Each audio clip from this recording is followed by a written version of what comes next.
신약 성경 요한복음 4장 39절에서 42절까지 성경 말씀을 한 목소리로 합독하도록 하겠습니다. 시작. 여자의 말이 내가 행한 모든 것을 말하였다 증언하므로 그 동네 중에 많은 사마리아인이 예수를 믿은지라. 사마리아인들이 예수께 와서 자기들과 함께 유하시기를 청하니 거기서 이틀을 유하심에 예수의 말씀으로 말미암아 믿는 자가 더욱 많아 그 여자에게 말하되 이제 우리가 믿는 것은 내 말로 인함이 아니니 이는 우리가 친히 듣고 그가 참으로 세상의 구주신 줄 알미라 하였더라. 아멘. 오늘은 요한복음 4장 39절에서 42절 말씀을 가지고 반드시 예수님을 만나야 한다. 따라할까요? 반드시 예수님을 만나야 한다. 같이 한번 할까요? 시작. 반드시 예수님을 만나야 한다. 한 번 더. 반드시 예수님을 만나야 한다. 이런 제목으로 말씀을 나눕니다. 구본경이라고 하는 작가가 있는데 책을 한 권 썼습니다. 인생 노답이라고 하는 책이에요. 이 책을 보면 내용이 뭐냐면 우리의 삶이라고 하는 게 야, 이렇게 하면 성공해. 공부 열심히 해서 좋은 대학 가면 성공한다. 그리고 돈 열심히 잘 벌어가지고 좋은 아파트 사고 많은 거 가지면 성공하는 거야. 이런 얘기를 듣죠. 그래서 이쪽으로 가면 행복할 것 같다라고 열심히 가봤는데 결국에 나중에 보니까 오답이더라. 인생이라는 게 그렇다는 거예요. 세상에 많은 사람들이 이쪽으로 가는 게 맞는 길이야. 그래서 그쪽으로 갔는데 나중에 보니까 오답이더라는 거죠. 그것 때문에 그 작가가 이런 얘기를 합니다. 삶은 교과서가 아니라 소설책이라고요. 교과서와 소설책의 차이를 아시나요? 교과서는요 모범 답안이 있어요. 그러니까 공식을 잘 따라가면 결국엔 답안에 도달하게 되는 것, 이것이 교과서입니다. 근데 소설책이 뭐냐면 소설책은 내일을 예측할 수가 없어요. 그러니까 소설을 보면 많은 작가들이 사용하는 기법이 뭐냐면 반전 기법을 많이 사용해요. 분명히 이렇게 되어 가다가 이렇게 될 줄 알았는데 전혀 다른 결과. 이것이 소설책이에요. 그러면서 작가가 얘기하는 게 뭐냐면 야, 인생이 그렇다. 소설같이 예측 불가능한 것이 인생이다. 이런 얘기를 한다는 거죠. 여러분, 제가 여의도 순복음교회 사역을 할 때요 8년간 이렇게 신청서를 내요. 여의도 순복음교회 사역자들은 연말마다 목회 환경 조사서라는 걸 써요. 거기에다가 내년도에 어디서 목회하길 희망하냐 이런 거 쓰거든요. 제가 뭐라고 썼냐면 8년 동안 원주민 선교사 그렇게 썼어요. 주는 교회도 한번 써볼까요? 네, 무엇을 원하는지. 제가 원주민 선교사 보내달라고 8년을 썼단 말이에요. 그 선교지 가서 이 까만 원주민들과 같이 이렇게 막 춤추면서 복음 전하고 싶은 그런 마음이 있었어요. 그런데 1년이 지나도 2년이 지나도 3년이 지나도 주님이 선교사로 보내지 않으십니다. 선교사로 2번 부름이 있었는데 일본에서 선교사 부름이 있었어요. 근데 그것은 한인교회 목회이기 때문에 제가 원주민 선교사 기도했기 때문에 저는 아닙니다라고 건방지게 거절해버렸어요. 그리고 계속 8년 되기까지 계속 원주민 선교사를 지원했습니다. 그런 결과는 어떻게 됐을까요? 생각지도 않았던, 전혀 예상하지도 못했던 김포에 교회를 개척해서 세워서 이끌어가는 그런 인생을 만들어 주시더라는 거예요. 우리 2부 예배 연주하는 이루리 집사님이 이제 이번 주 중에 출산을 할 텐데 셋째가 거의 아들인 것으로 느낌이 오는데 그 아이가 어떤 아이가 될까요? 야, 우리 아이가 진짜 멋지게 지금 올림픽 시즌이 한창인데 국가대표 선수 만들어서 금메달 따게 해야지. 태권도 부부니까 그럴 수도 있겠죠. 근데 예측할 수 없게 이 아이가 셋 중에서 한 아이가 하나님께 드림받아요. 먼 훗날에 주는 교회를 이어받는 3대 목사가 돼요. 그럴 수도 있다는 거죠. 그러라는 게 아니고 그럴 수도 있다라고 하는 거. 전혀 몰라요. 내 남편이 예배를 드리고 있는데 예배 드리다가 은혜 받아가지고 내 남편이 은혜 받고 싶어 하는데 어느 날 갑자기 은혜 받아가지고 나 주의 종이 될래, 이럴지도 모른다 라고 하는 거죠. 빈 공간에다 그냥 떠드는 거예요. 여러분, 인생은 정말 예측할 수 없다. 그래서 이 구준경이라고 하는 작가가 뭐라고요? 구본경이라고 하는 작가가 인생은 노답이다, 이렇게 얘기를 했단 말이죠. 근데 저는 목사로서 그 책에 좋은 내용이 많지만 인생 노답이라고 하는 견해에는 동의하지 않습니다. 이유가 뭐냐면 성경은 우리에게 분명히 말합니다. 너희 인생에 답이 있다. 아멘.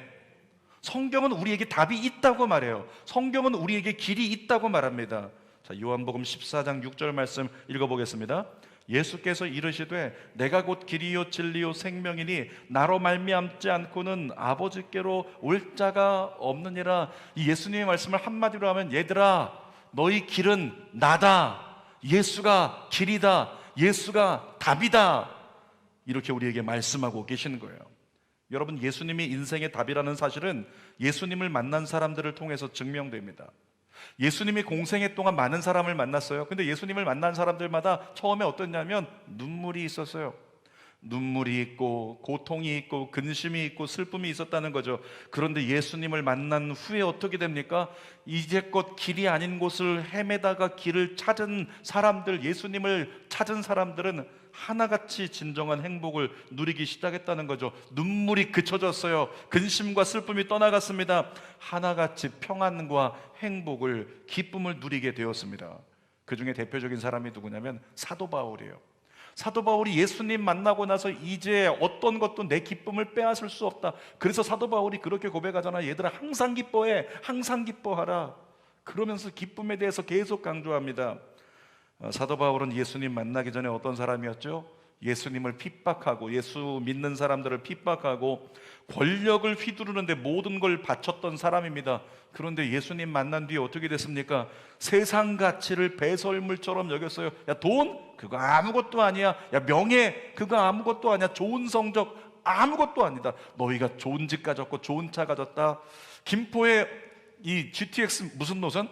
B 노선이 돼야 된다는 건가요? 그 GTX 새로운 노선 아무것도 아니야. 그거 다 배설물 같은 거야. 사도 바울이 그렇게 여기고, 사도 바울은 누구만 자랑했죠? 예수만 바라보고 예수만 자라보고 자랑하고 예수만 증거하고 예수가 즐거움이 되고 기쁨이 되고 예수를 얘기하는데 신나요. 그 사도 바울이 했던 위대한 고백 함께 외쳐볼까요? 빌립보서 4장 13절 시작. 내게 능력 주시는 자 안에서 내가 모든 것을 할 수 있느니라. 자, 모든 걸 할 수 있다. 어벤져스 얘기인가요? 아니에요. 초능력을 얘기하는 게 아니고 뭐냐면 나는 예수님이 나와 함께 계신다는 걸 믿는다. 하나님의 내가 자녀된 것을 믿는다. 그러므로 어떤 상황이 와도 나는 예수 이름 붙잡고 하나님의 은총 안에 감당할 수 있다. 이 고백을 하는 거죠. 자, 고린도전서 2장 2절도 한번 읽어볼까요? 내가 너희 중에서 예수 그리스도와 그의 십자가에 못 박히신 것 외에는 아무것도 알지 아니하기로 작정하였습니다. 사도 바울은 얘기하는 겁니다. 다 시끄러. 난 예수밖에 없어. 난 예수가 좋아. 그러면서 예수만 자랑하겠다고 외쳤던 사도 바울의 고백이에요. 이것이 예수님을 만난 사람들 안에 일어난 심령의 변화라고 하는 거죠. 권사님들이 좋아하시는 찬양 중에서 사도 바울의 예수님 만난 사람의 마음 상태를 가장 잘 표현한 찬양이 있어요. 이 찬양 불러볼 텐데 부를 때요, 저는 좀 앞에 있으니까 좀 어색하지만 여러분들은 어깨춤을 추면서 한번 불러보시기 바랍니다. 함께 불러봅시다. 예수님이 좋은 걸 어떡합니까? 예수님이 좋은 걸 어떡합니까? 스태프들이 이거 어깨춤 안 해가지고 다시 한번. 예수님이 좋은 걸 어떡합니까? 예수님이 좋은 걸 어떡합니까? 세상에 어떤 것도 바꿀 수 없네. 예수님이 좋은 것 어떡합니까? 아멘. 여러분의 삶이 이 고백이 날마다 드려지기를 주님의 이름으로 축복합니다. 여러분, 예수님을 만난 후 변화된 사람들의 모습이 그렇다는 거죠. 오늘 본문에서도 예수님을 만나고 변화된 사람들의 모습을 보여주는데 그들에게 임했던 감격, 은혜, 저와 여러분에게 다시금 누려지게 되기를 주님의 이름으로 축복합니다. 자, 세 가지를 나누겠습니다. 첫 번째로 예수님을 만난 사마리아 여인에게 일어난 변화에 대해서 나눕니다. 28절 읽어보겠습니다. 여자가 물동이를 버려두고 동네로 들어가서 사람들에게 이르되, 우리가 나눠서 알고 있습니다. 이 사마리아 여인 대낮에 정오에 물들어 나왔어요. 여러분, 팔레스타인 지역엔 물이 없다는 건 죽음을 말합니다. 그러니까 하갈이 아브라함에게 쫓겨났을 때 물이 없어서 죽겠다고 울었던 이유는 그 날씨가 너무 뜨거워서 물 없으면 금방 탈수되어 죽어버리는 거예요. 그러니까 이 사마리아 여인도 지금 물이 없으면 못 사는 거예요. 살기 위해 물들어 나온 거죠. 근데 어떻게 됐다고요? 예수님 만난 사마리아 여인이 첫 번째 나타낸 반응이 어떻다고요? 살기 위해 물들어 물동이 가지고 나왔는데 그 물동이를 버려두었다, 이렇게 얘기를 해요. 물동이를 버려두었다는 거죠. 다시 말하면 육신의 갈증을 해결하는 물이 내 인생에 중요한 게 아니구나, 이걸 깨달은 거예요. 예수님 만난 다음에 이게 있어야 살 것 같았는데, 돈이 있어야 살 것 같았는데, 내게 있어서 어떤 이름이 있어야, 성취가 있어야 살 것 같았는데 그게 답이 아니구나, 이걸 깨달은 거죠. 그래서 물동이를 버려둔 거예요. 인생의 진정한 목마름이 이 여인에게 해결된 순간입니다. 내가 왜 살아야 되는지 깨달은 순간이에요. 그래서 이 여인은 어떻게 했다고요? 성경에 29절 30절 시작. 내가 행한 모든 일을 내게 말한 사람을 와서 보라, 이는 그리스도가 아니냐 하니 그들이 동네에서 나와 예수께로 오더라. 여러분, 예수님이 누구신지 예수님 만나고 깨달은 이 여인은요, 지금 본문의 상태를 보니까 흥분했어요. 지금 제가 막 흥분하고 있죠. 흥분했어요. 흥분해가지고 물동이를 던져놓고 뛰어갔어요, 동네로. 그래서 사람들에게 얘기하는 거죠. 본능적으로 달려가서 예수를 전하면서 수많은 사람을 예수께로 인도하는 구원의 통로가 됐다는 거예요. 근데 이 사마리아 여인의 지금 상태가요, 예수님 만나고 반응하는 상태가 어떠냐면 성령 받은 사람에게 나타나는 특징과 비슷합니다. 사도행전 1장 8절 말씀 읽어볼게요. 시작. 오직 성령이 너희에게 임하시면 너희가 권능을 받고 예루살렘과 온 유대와 사마리아와 땅끝까지 이르러 내 증인이 되리라. 여러분, 성령 받은 사람의 액션을 한번 우리가 그림으로 그려볼까요? 애니메이션을 떠올리면서 성령을 받았습니다. 그에게 권능이 임했습니다. 그는 달리기 시작합니다. 예루살렘에서 달리기 시작해요. 유대 땅을 지나갑니다. 사마리아를 지나가는 거예요. 그리고 땅끝까지 달려가는 거예요. 달려가면서 뭐하고 있을까요? 사방으로 외치고 있습니다. 예수가 그리스도다. 예수가 구원자다. 예수가 하나님의 아들이다. 이렇게 외치는 것이 성령 받은 사람의 특징이라고. 이 사마리아 여인은 어땠습니까? 똑같잖아요. 마찬가지로 예수님 만나자마자 모든 걸 내려놓고 그냥 달리기 시작합니다. 동네로 달리기 시작해요. 뛰어들어가서 내가 예수님 만났다고 나와서 그를 보라고 외치는 역사가 일어난 거죠. 여러분, 성령의 강림하시면 모든 장벽을 허물어뜨리는 역사를 동반합니다. 성령이 임했을 때 제자들 기억하시나요? 장벽이 있었어요. 두려움의 장벽이 있었어요. 우리도 잡혀 죽을까 봐 두려워 장벽 가운데 숨어 있었습니다. 성령이 임하시자마자 장벽이 무너졌습니다. 두려움이 무너졌어요. 제자들이 문을 박차고 나가서 예수를 외치기 시작했다는 거죠. 성령의 능력이 임하면 능력의 한계의 장벽도 무너져요. 내가 가지고 있었던 할 수 있는 능력의 한계가 무너져 버린다고요. 베드로 어떤 사람이었어요? 말 못해요. 말이 어눌합니다. 배운 게 없어요. 근데 그가 뛰어나가가지고 유대인들에게, 바리새인들에게 복음을 전하는데 하루 저녁에 몇 명, 3,000명, 5,000명씩 예수 믿고 결신해서 바닥에 엎드리더라는 거죠. 베드로가 가지고 있는 능력의 한계가 무너져 버리는 역사가 성령으로 임했다는 거예요. 뿐만 아니라 성령의 능력이 임하면 율법의 장벽이 무너져 버려요. 성령이 임하시면 어떻게 해요?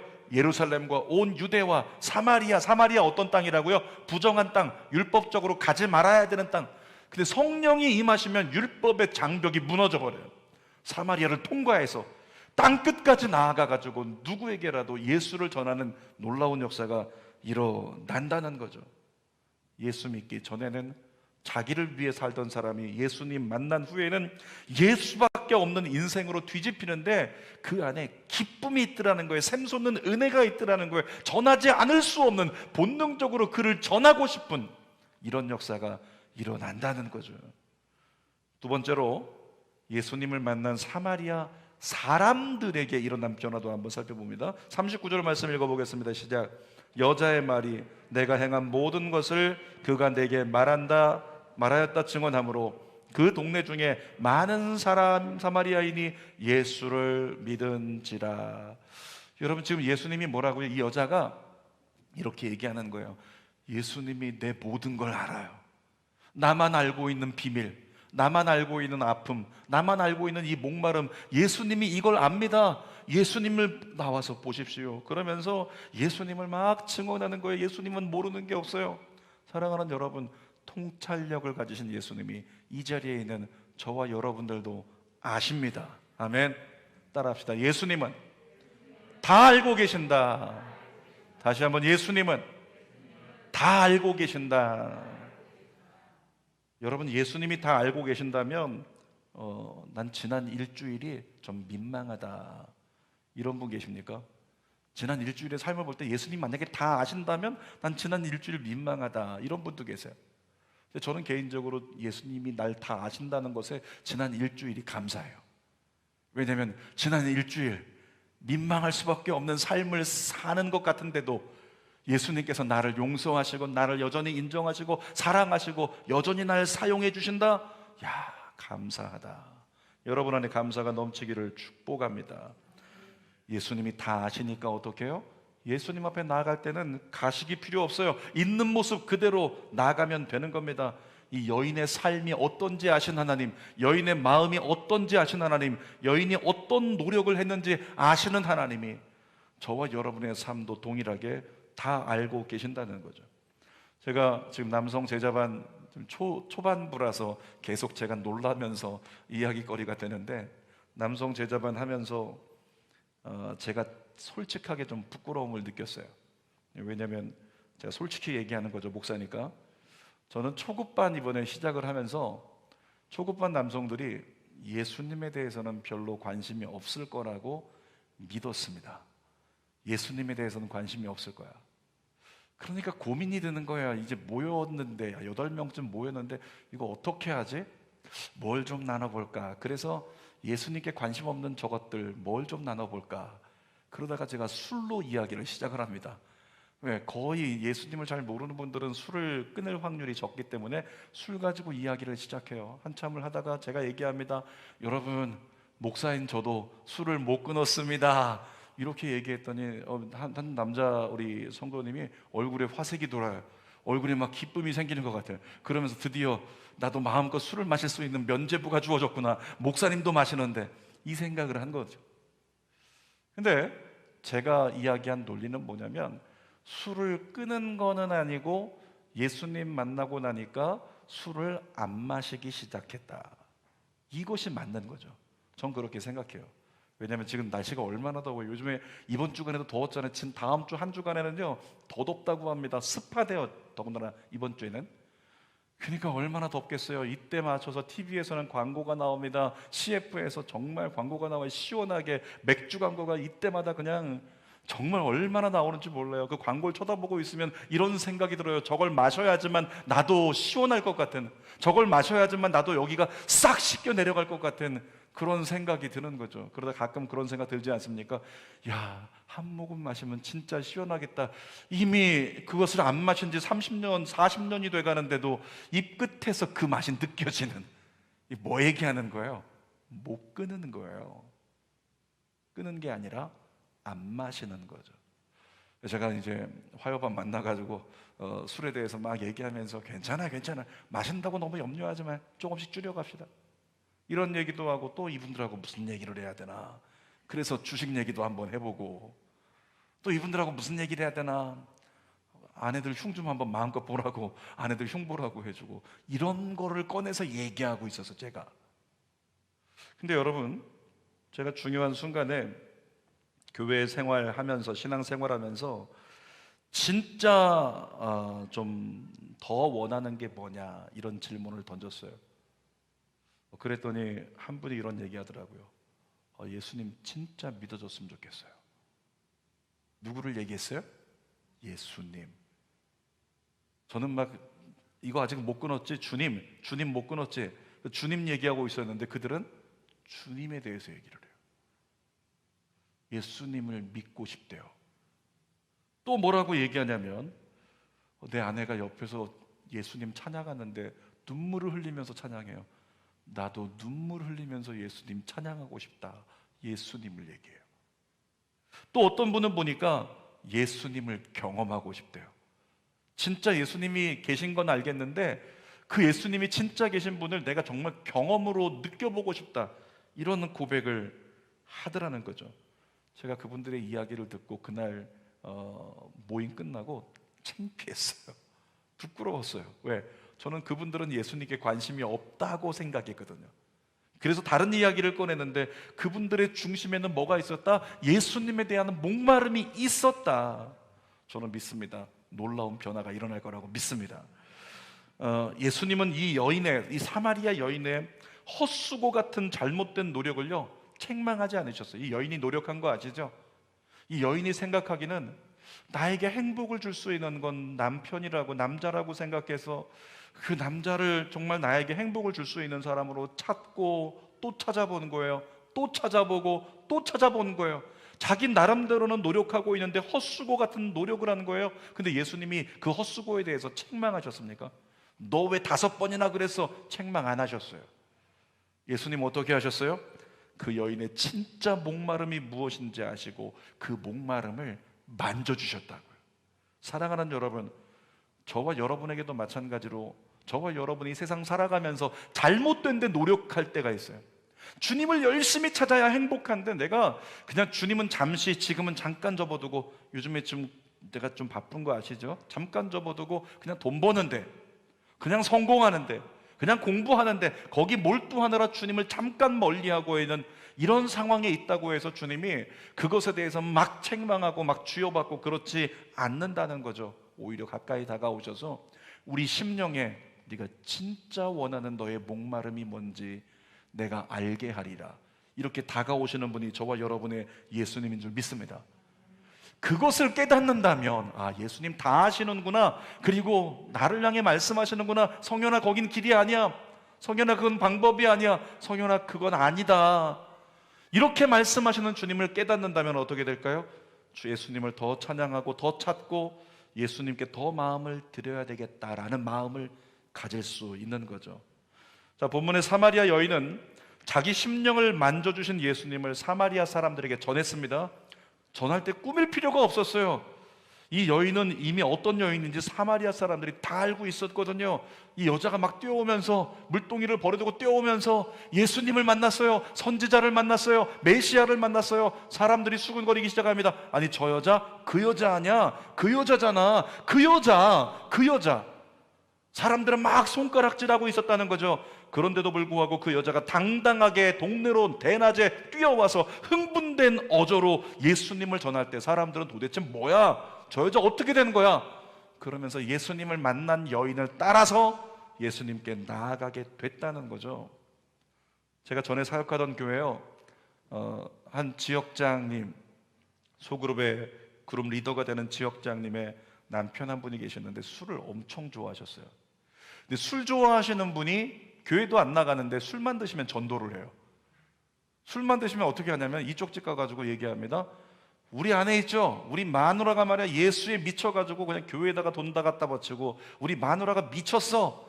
자기 마누라 미쳤다는 전도를 해요.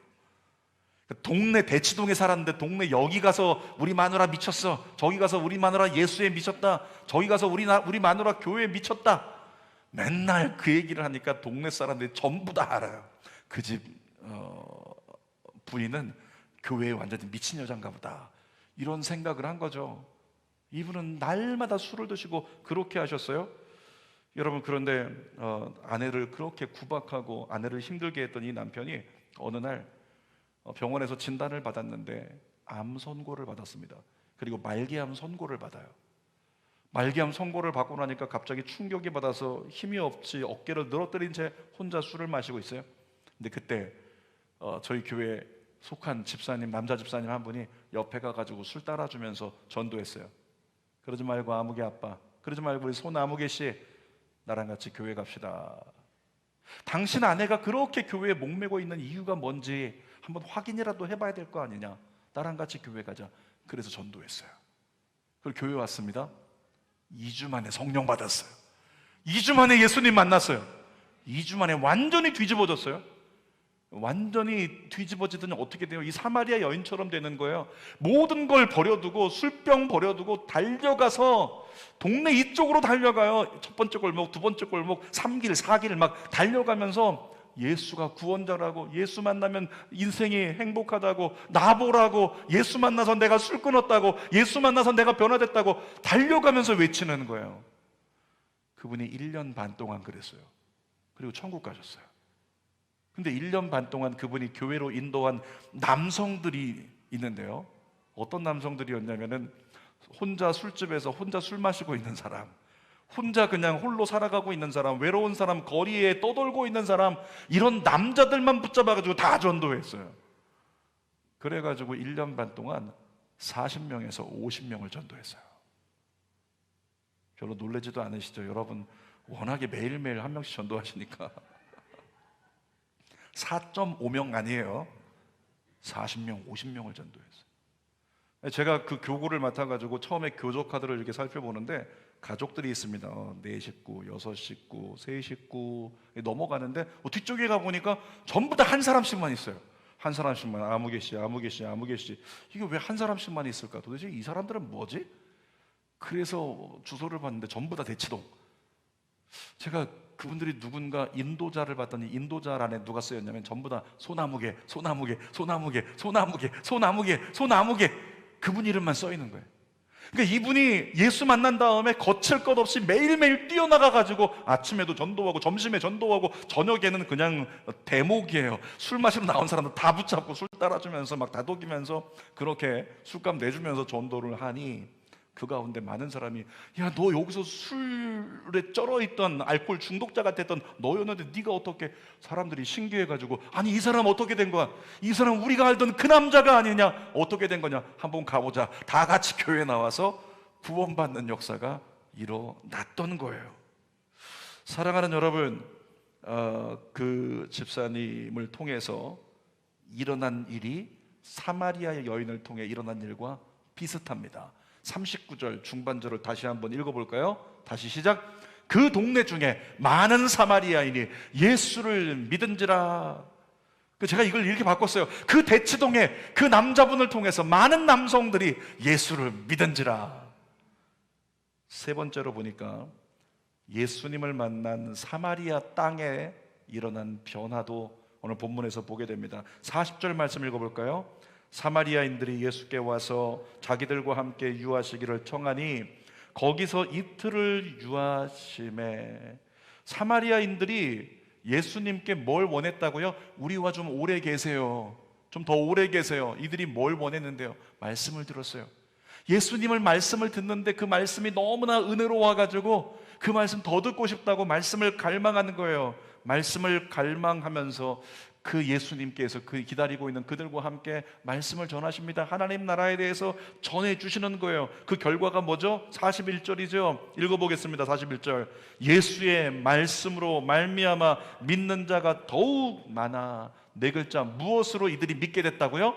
말씀으로. 무엇으로 믿게 됐다고요? 말씀으로 믿게 됐다고요. 사랑하는 여러분, 성경 말씀에는 오류가 없습니다. 성경에 말씀을 들으면 믿게 된다는 성경 말씀 분명히 기록되어 있죠. 로마서 10장 17절입니다. 시작. 믿음은 들음에서 나며 들음은 그리스도의 말씀으로 말미암았느니라. 그러니까 이 사마리아 사람들이 예수님 붙잡고 이틀 동안 말씀을 계속 들으니까 그들에게 믿음이 임했던 거예요. 전 믿습니다. 우리 초급반 우리 남성들 중에서 아직 예수님을 믿는 믿음이 내 안에 없다고 느끼는데 계속 듣고 계속 나누던 중에 예수 믿고 변화되어 달려나가 복음을 전하는 놀라운 역사가 일어날 거라고 믿습니다. 따라합시다. 들어야 믿어지고 믿어져야 달라진다. 다시 한번 들어야 믿어지고, 믿어져야 달라진다. 여러분, 오늘 우리 안에 말씀이 있기를 원합니다. 진리를 구별하기 힘든 혼탁한 세상 가운데서 이 말씀은 통찰력을 갖고 우리를 바로 서게 만들어 준다는 거예요. 자, 히브리서 4장 12절 읽어봅시다. 시작. 하나님의 말씀은 살아있고 활력이 있어 좌우의 날선 어떤 검보다도 예리하여 혼과 영과 및 관절과 골수를 찔러 쪼개기까지 하며 또 마음의 생각과 뜻을 판단하느니, 이 말씀을 한마디로 하면 뭐냐면 하나님의 말씀만이 우리를 강건하게 만든다, 이런 말씀인 거예요. 사마리아 땅이 변화되고 부흥이 일어난 이유가 뭡니까? 예수님을 만났기 때문입니다. 여러분, 42절 마지막 절에 보면 그런 말씀이 써 있어요. 사마리아 사람들이 여인에게 얘기하는 거죠. 너의 말을 우리가 들었기 때문에 우리가 이렇게 된 게 아니고 우리가 예수 그리스도를 믿음으로 이렇게 변화되었다. 예수님을 만난 자들의 고백입니다. 선교지를 위해서 기도할 때요, 선교지에 뭐 필요한 거 있나, 필요한 거 채워지라, 이런 기도도 중요하지만 더 중요한 기도가 있어요. 우리 원주민들이 예수님 만나게 하여 주옵소서. 전 믿습니다. 원주민들이 가난하고 헐벗고 굶주렸더라도 그들이 예수님을 정말로 만나면 자의적으로 스스로 교회를 세울 수 있다고 믿어요. 그래서 원주민들이 예수 만나게 해달라고 기도해야 돼요. 어제 인도에 계신 선교사님이 이렇게 문자를 보내셨는데 문자 내용 중에 공감되는 대목이 있었습니다. 목사님, 무슬림들이 예수님 만나게 기도해 주세요. 이 무슬림들은 절대 개종이 어려워요. 근데 어떻게 하면 개종되냐면 예수님 만나면 시키지 않아도 저 죽어도 괜찮아요, 그렇게 고백하면서 변화가 되더라는 거죠. 예수를 영접하더라는 거예요. 그래서 예수님 만나도록 기도해달라. 이 코로나로 말미암는 대면 예배를 드릴 수 없는 온라인 예배를 드리던 중에 힘들겠지만 어렵겠지만 소망합니다. 여러분이 예수님 만나게 되기를 소망합니다. 온라인을 통해서도 예수님 만나게 되기를 소망합니다. 가정에서도 예배드리다가 예수님 만나게 되기를 소망합니다. 질병으로 고통당하는 자들이 있죠. 특별히 주는교회 성도들 가운데 부모님이 지금 중환자실에 계세요.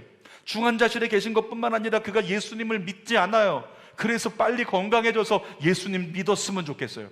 이 기도가 필요한 거예요. 하나님, 중환자실에서 누워있는 그동안에 그 외로움 속에, 그 두려움 속에 예수님 만나게 하여 주시옵소서. 여러분의 가족들 중에서 아직 예수 믿지 않는 가족이 있습니까? 이 기도만 하십시오. 예수님 만나게 하여 주옵소서. 그 여러분의 가족들에게 사마리아 여인을 보내달라고 기도하세요. 이 손아무개 집사님을 보내달라고 기도하세요. 그분들을 통해서 바울이 된 사울처럼 예수님 만나게 해달라고 여러분이 기도하면 예수님 만난 그가 어느 날 나보다 더 멋진 복음의 증거자가 되어 예수만이 기쁨이라고, 예수님이 좋은 걸 어떻게 하냐고 찬양하며 사는 역사가 일어날 줄 믿습니다. 설교 결론입니다. 제목이 뭐였죠?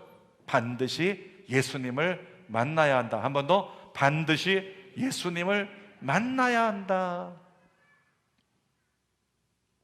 저희 교회 같이 예배드리던 장로님이 계신데 지금 이천으로 이사 가셨어요.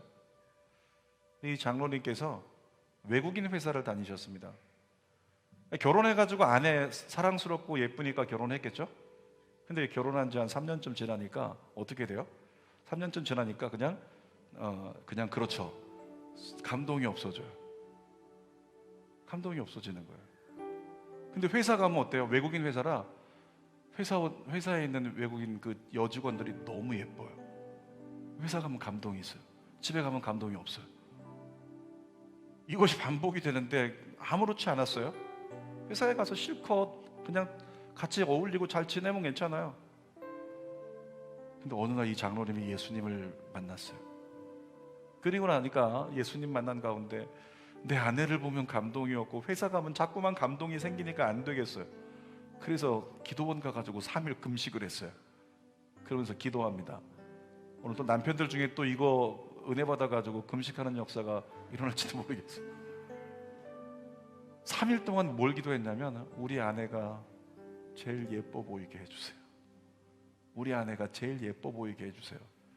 예전에 남성반 3년 전인가 기억합니다. 그 기도했더니 그 응답 받았다고 하니까 그런 기도는 하고 싶지 않습니다, 이렇게 얘기하신 분도 있어요. 너무 솔직히. 근데 장로님이 기도하셨거든요. 우리 아내가 예뻐 보이게 해주세요. 3일 금식하고 내려와서 집에서 기도 끝나고 왔냐고 무슨 기도했는지 모르니까 권사님은. 근데 30대 때니까 권사는 아니었죠. 집에 딱 들어왔는데 아내를 보자마자 막 감동이, 하트가 뿅뿅 감동이 막 되어가지고 외출을 하는데 갑자기 안 하던 짓을 합니다. 갑자기 문을 옆에 가서 조수석 문을 딱 열어줘요. 그럼 차 타는데 이렇게 손을 딱 잡아서 에스코트 해주고, 차에서 내릴 때 손 잡아가지고 이렇게 내려주고, 80이 가까운 지금까지도 그렇게 사세요. 지금까지도. 긴 설명하지 않지만 여자 집사님들 기도 제목이 생겼을 겁니다. 그런 역사가 있더라고요. 결혼하고 한 3년 지나니까 맹숭맹숭 맹물 같아져요. 근데 그건 진짜가 아니잖아요. 진짜는 뭐다? 내게 주신 배필, 감동이 느껴지는 게 진짜잖아요. 솔직히 어때요? 없잖아요. 없어요. 없어요. 감동이. 뭘 얘기하고 싶은 거냐면 예수님 만난 우리가 똑같다는 거죠. 처음 우리도 예수님 만났을 때 이 사마리아 여인처럼 흥분하고 눈물을 흘리면서 예수님이 좋은 걸 어떻게 해요, 예수님, 막 그랬던 때가 있었잖아요. 지금 어때요? 맹물, 차지도 않고 덥지도 않은 그런 모습이 우리의 모습이 아닌가. 여러분, 장로님이 사람에 대해서 정말 예뻐 보이게 해달라고 기도 금식하며 했더니 예뻐 보이기 시작해서 감격으로 감동으로 살아간대요. 우리 예수님 어떻게 해요? 정말 기도를 통해서 예수님 더 사랑하게 해주세요, 예수님이 좋은 걸 어떡합니까? 그 찬양이 매일매일 저의 삶의 분초가 되게 해주세요. 아멘. 우리 그 기도해야 되지 않겠습니까? 그래서 다시 예수님 만난 자의 감격으로 예배하고, 예수님 만난 자의 감격으로 말씀 보고, 예수님 만난 자의 감격으로 주님을 온전히 찬양하고 전하기 시작하면 상상할 수 없는 일들이 우리를 통해 일어난다는 거죠. 오늘 저와 여러분의 자녀들이 예수님 만나기를 간절히 기도합시다. 북한의 김정은을 비롯한 공산정권 수호자들이 예수님 만나기를 기도합시다. 예수님 만나면 인생이 변화됩니다. 예수가 인생의 답입니다. 기도하겠습니다. 살아계신 아버지 하나님, 예수님을 만나고 변화된 삶을 시작한 사람들처럼 우리도 예수님 만나게 해주세요. 우리 아들이 예수님 만나게 해주세요. 우리 딸이 예수님 만나게 해주세요. 우리 남편이, 우리 아내가 예수님 만나게 해주세요. 우리 부모님들이 예수님 만나게 해주세요. 우리 형제들이 예수님 만나게 하여 주시옵소서. 길이 아닌 곳을 헤매는 많은 사람들이 예수님 만나 진짜 길을 찾게 하시고 진짜 행복을 누리게 하여 주시옵소서. 더 이상 세상 근심은 사라지고, 세상 욕심 사라지고, 감사의 샘이 터지고 평안과 기쁨을 누릴 수 있는 역사가 우리 안에 일어나게 하여 주시옵소서. 예수님의 이름으로 기도하옵나이다. 아멘. 우리 두 손을 가슴에 대고 우리 찬양 부르고 기도합시다. 주님, 예수님 만난 그 감격 가운데 주님의 기쁨이 되기를 원하여 마지막 남은 1년 반의 삶을 하나님을 전하는데, 예수님 전하는데 온전히 헌신했던 그 손아무개 집사님처럼, 사마리아 여인처럼 예수님 만난 감격으로 나도 주님의 기쁨의 삶을 선택하고 살아가기를 원합니다. 이 소망 가지고 함께 찬양합니다. 나 주님의 기쁨 되기 원하네. 내 마음을 새롭게 하소서. 새 부대가 되게 하여 주사. 주님의 빛 비추게 하소서. 겸손히 내 마음 드립니다. 겸손히 내 마음 드립니다. 나의 모든 것 받으소서. 나의 맘 깨끗게 씻어주사. 주의 길로 행하게 하소서. 그 감격 안에 있기를 원해요. 내가